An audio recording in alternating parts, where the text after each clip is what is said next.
Hello everyone, Nubkeks here, and welcome back to Placement Game 4 in our Road to Grandmaster Hero League Season 2 Placement Games.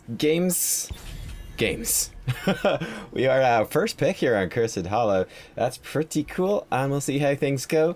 Again, the last game we had was rather ragey, so I do apologize about that. This one won't be as ragey or as salty.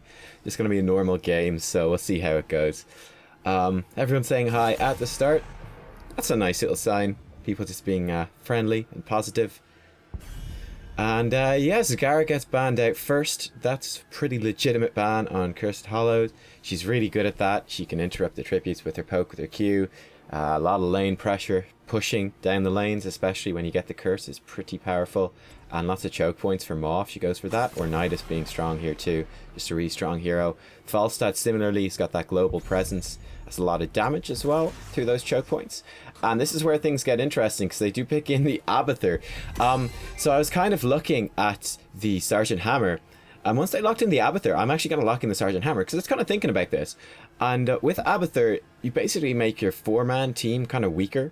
It's essentially a 4.5-man team with Abathur there, helping them as a symbiote, at least early in the game. Later in the game, he gets much more powerful with the clone, and then with the symbiote scaling up nicely later in the game, and then getting the better global pressure later in the game. But certainly in the early game, they're going to be quite weak. So I was kind of thinking, well, I'm going to be able to abuse Sergeant Hammer quite a lot then at the start of this game. If you do aggressive, siege mode positioning, position really aggressively to attack their gates, their towers, their forts.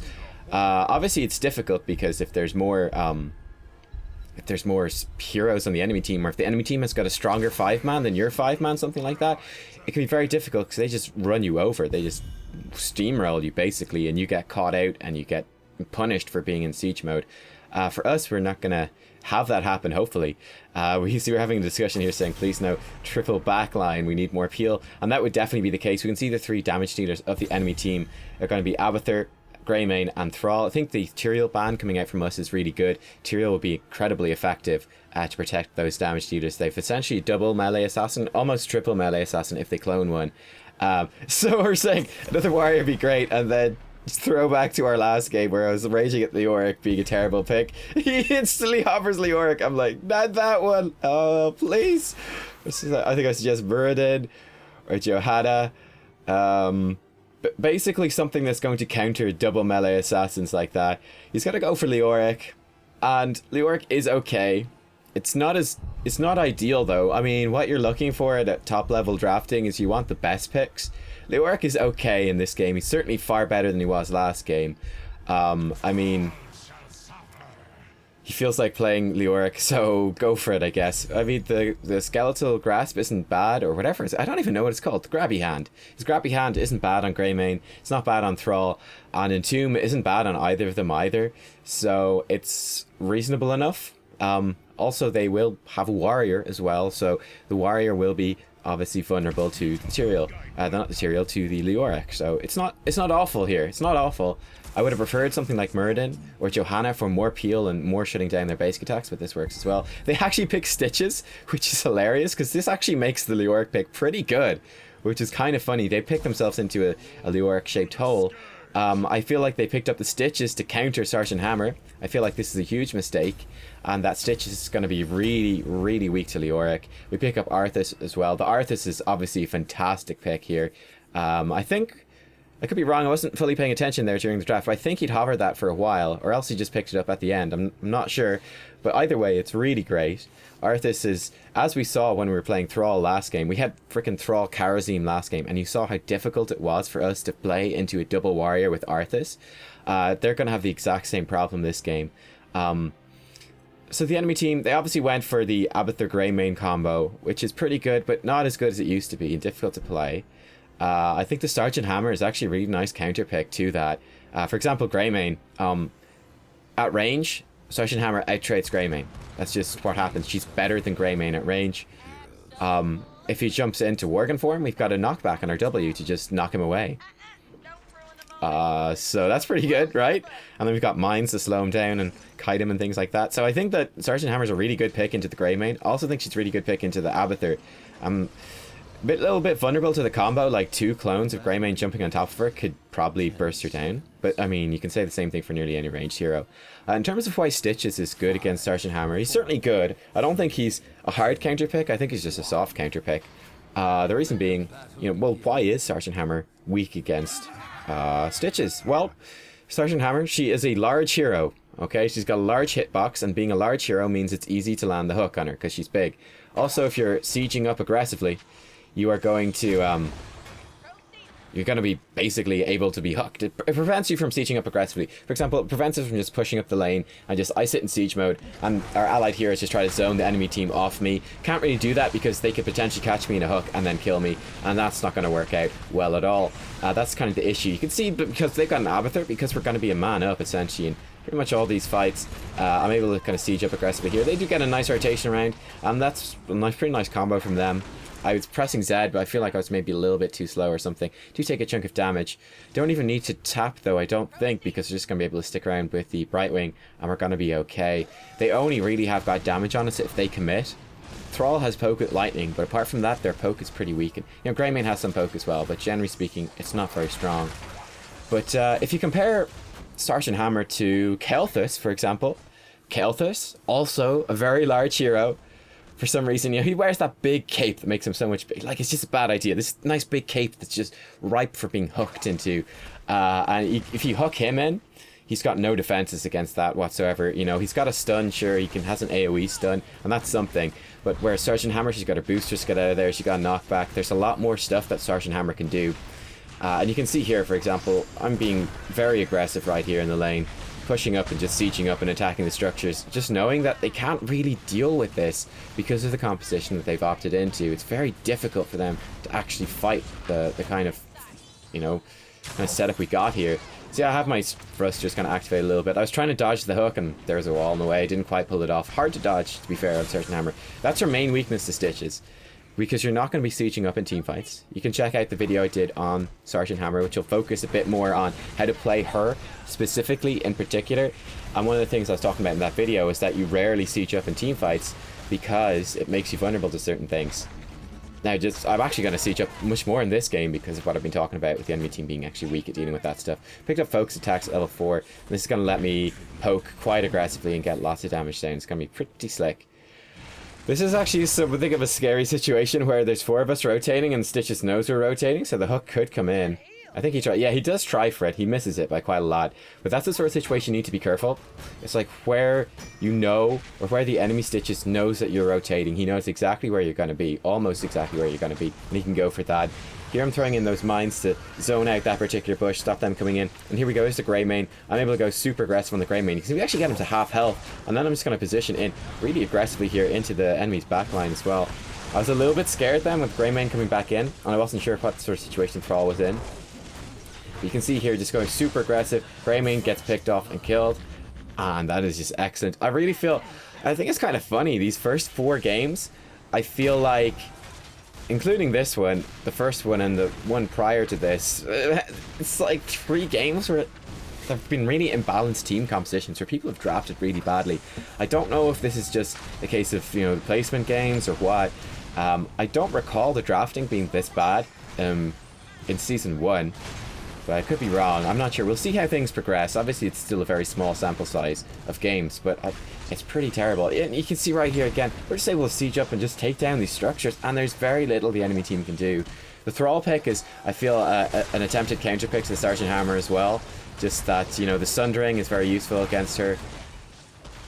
See, as we retreat, I'm just going to just poke them as we go. And I've taken a fair chunk of damage from the Greymane poke there in the end. But it's not the end of the world. I'm going to be able to tap that well. Get bloody blocked a little bit. Oh, you have to excuse me for yawning. Oh my goodness. And then I was considering here what to pick up at level 7 too. Whether to pick up the thrusters or the first aid. I decided to go for the thrusters. I said, hey, look, that will help me dodge stuff more. Getting a little bit body block there too. That will help me dodge stuff a bit more, so that's the one to go for. Help me deal with the hooks. Be more in line, have that cooldown in line with the hook cooldown. See, this is kind of crazy. The teams are really split here, so this is a kind of a crazy situation. So Arthas has died, but the enemy team are now behind us. We're between them and their retreat. It's kind of nuts. Some nice poke from Greymane, but Li Ming gets some better poke back.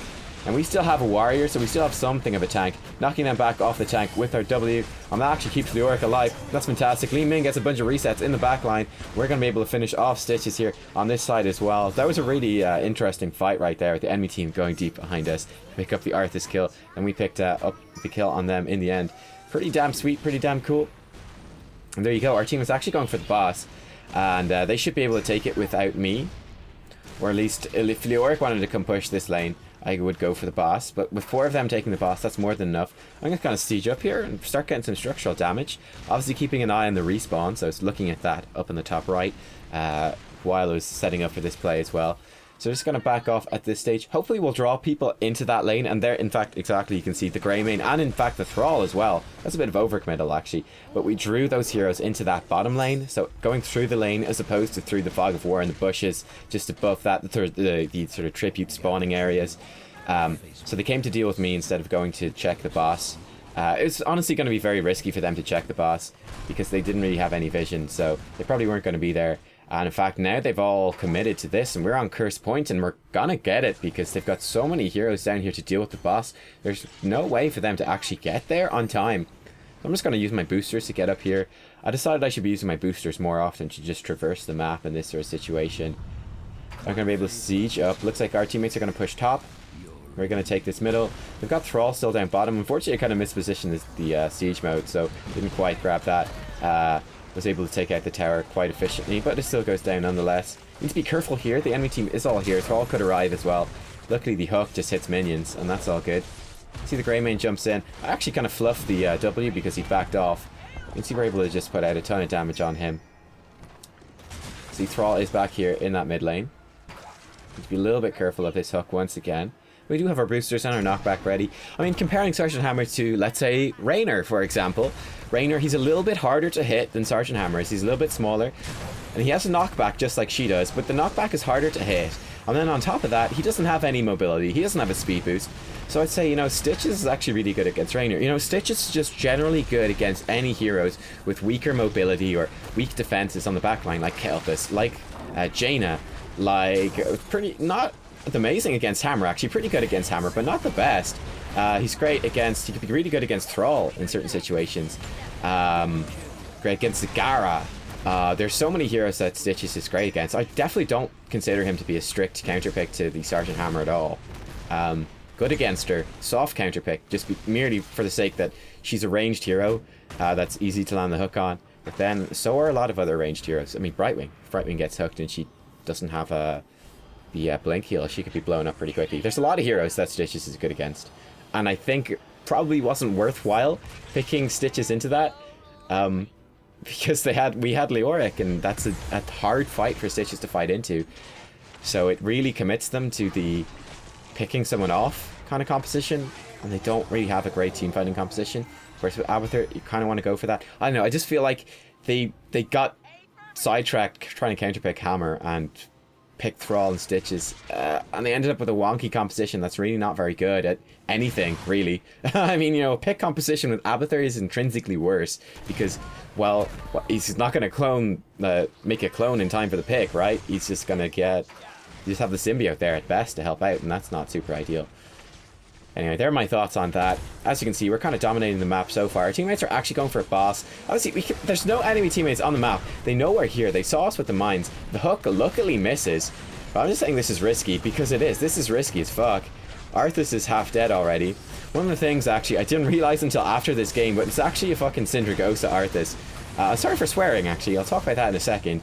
But yes, Syndragosa Arthas. For example, right there we got hooked, but that's nothing to do with Sergeant Hammer. That's just any hero would have been hooked in that sort of situation. That's pretty nice of the team. We kind of dip into this little corner right here. We do get picked off, though. I think I should maybe focus on doing a bit more damage instead. We might have got a kill. But it was definitely a risky thing to do. But yeah, we've got a Syndragosa Arthas, which is, I think, really bad. We're on Cursed Hollowed, right? It's an enemy team that we don't need to engage into. We can just like push up with Hammer and be fine. I think it would have been better to have the sort of burst protection and healing that he would have got. It would have been much more useful. I don't think we'll really see Syndragosa ever being useful here. But anyway, they're saying, Brightwing is saying, you know, it wasn't risky, we just lost the fight in the hook. It's like, well, yeah, But the reason we were in a fight to be hooked into is because we were doing a risky play. You know what I mean? Yeah, what I was saying was, yeah, clearly it wasn't risky. Nothing went wrong. We didn't lose 2 heroes when we were ahead, you know? Nothing went wrong. Like, clearly something did go wrong. Clearly it was a risky play. It's all related to the same play, you know? It's not separate things. It's all tied in together, so there you go. Looking at the boss, our boss as well, we see Abathur's in the top lane, their team is in the mid lane. Staying 20 seconds on our boss, this is definitely something we consider picking up right here. Arthas is going to grab that vision point, that's actually going to put him in a bit of a risky spot once again. So yeah, as you can see, they just collapsed on Arthas, we're going to have to try to save him. It'd be much easier if he had his better heroic. So they have grabbed me, but they're all very low. The Palm actually came out kind of early. It's going to prevent Greymane from re-engaging because he doesn't have enough life. At this point, the enemy team is so low. I was kind of figuring we could just pick up the boss, and I think we're going to try for it. So we'll see how it goes. But yeah, regarding swearing, someone said in the last video, it's great you don't swear very much. I don't really pay attention to it.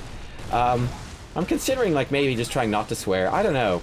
For the most part, most of the people watching are, you know, 20s, 30s, so it's not like there's barely any kids watching at all. But for people watching with their children, I'm not sure what to do. You can see my positioning here with Sergeant Hammer, by the way. Let me know what you think on that.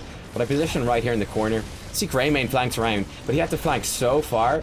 It took me a couple of seconds to realize he was there, but it took him so long to flank around that he wasn't there for most of the fight. I was able to cover the choke points from the sort of top right and the bottom right as well.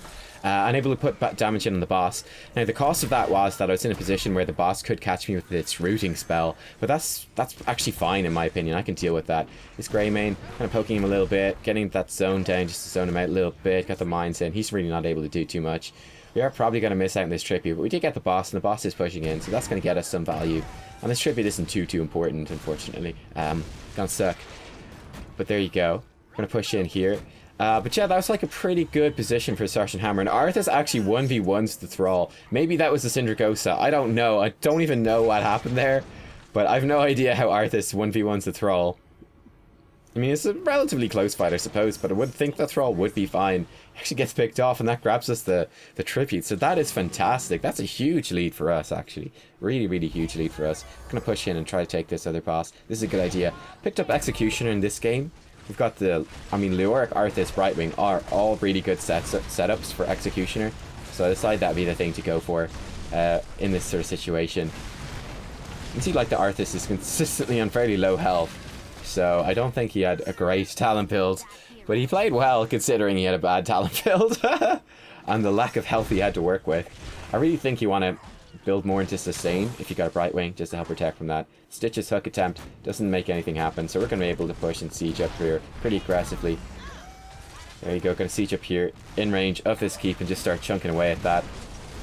I mean, the enemy team is full melee essentially, apart from a little bit of poke from, you know, the Thrall and the Greymane. But they really have a tough time once we get into a nice position like this. Going to start pushing forwards here with the boss, with the team. I'm going to go around the right hand side right here. We saw the clone actually came out of the Greymane, so the clone is down and out. I see the Thrall comes in with that, hit him with a knockback, actually knock him towards our towards the Brightwing, but it works out in the end. The Emerald Wind comes out just in time to save her and knocks them back into the boss's stun. I pick off 2 of them, which is basically tax. Almost kill Kharazim, but he has Divine Palm on himself. There's 3 enemy heroes dead. They only have an Abathur Kharazim, I think, defending this. That's going to be game. We got a boss on the core. We've got us on the core. And very smooth game. Syndragosa comes out at the end. Really, really smooth game. I really think we outdrafted them. I think the Sergeant Hammer pick into the Abathur was a really good choice, actually. I was a little bit concerned when I picked it up, but it worked out fantastically. And then I feel like they tried to counterpick the Hammer on top of... Like, they had their Abathur Greymane combo, and I feel like they tried to counterpick Hammer, and they picked themselves into a really big hole. Especially considering we had Leoric first. I gave the vote to Arthas in this case because I thought it was a great pick, and he 1v1 the Thrall, but I could have given it to the Li Ming either. She played fantastically, which is why I was kind of hovering that. Brightwing probably played really well. It's hard to tell with supports sometimes whether they play really well, so I feel like they, typically speaking, won't do great in the MVP screen unless they are the actual MVP. That's pretty nice to get level 9 on Sergeant Hammer, but there you go. Whole team played pretty well. Yeah, the Leoric pick wasn't fantastic, but it ended up being pretty good, seeing as they picked Stitches. And, you know, it's just, I was happy just to have a second warrior as opposed to having the triple squishy backline he wanted. I mean, look, they have double melee assassin plus Abathur, potentially sort of like a triple melee assassin. What do melee assassins love? They love triple squishy backlines. So I was just thankful we didn't pick that up. So there you go, guys. That was, again, I'm just shocked at how bad the drafting is. At the moment, it's like 3 games I feel that the draft has been so one-sided and has led to really one-sided games. The Towers of Doom game was really the only game where I felt like they tried a legitimate drafting thing.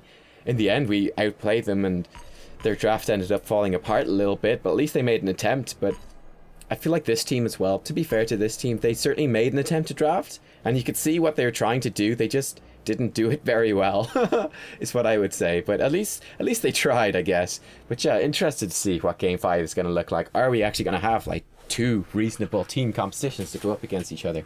I wonder. Also, yeah, let me know about the swearing thing, because I think that's really interesting. Obviously, you get a broader audience, I suppose, in theory, if you don't swear. But then again, the swearing, I've never really thought about it, to be honest. I guess I don't swear very much. Maybe more so when I'm doing stuff live and I get frustrated. But yeah, it's one of those interesting things. I just kind of do it casually myself in real life anyway, so that's how I kind of probably do it, doing videos, because I've never really thought about it. Anyway, let me know what you think about that one. I think it's an interesting thing. Certainly for doing more professional videos and stuff like that, I'd obviously intentionally try not to swear. So maybe you should practice that a bit. I don't know. Interesting topic. There you go. That was the Sergeant Hammer game. We kind of kicked ass. We actually got MVP as well. I feel like Sergeant Hammer will probably get MVP a lot because she does so much damage. But there you go, guys. Give it a like if you liked it and if you learned something. I'll see you all next time for game number 5 of our Replacement Game series. We're 3-1 at the moment. Can't complain about that. I'll see you all then. Bye-bye.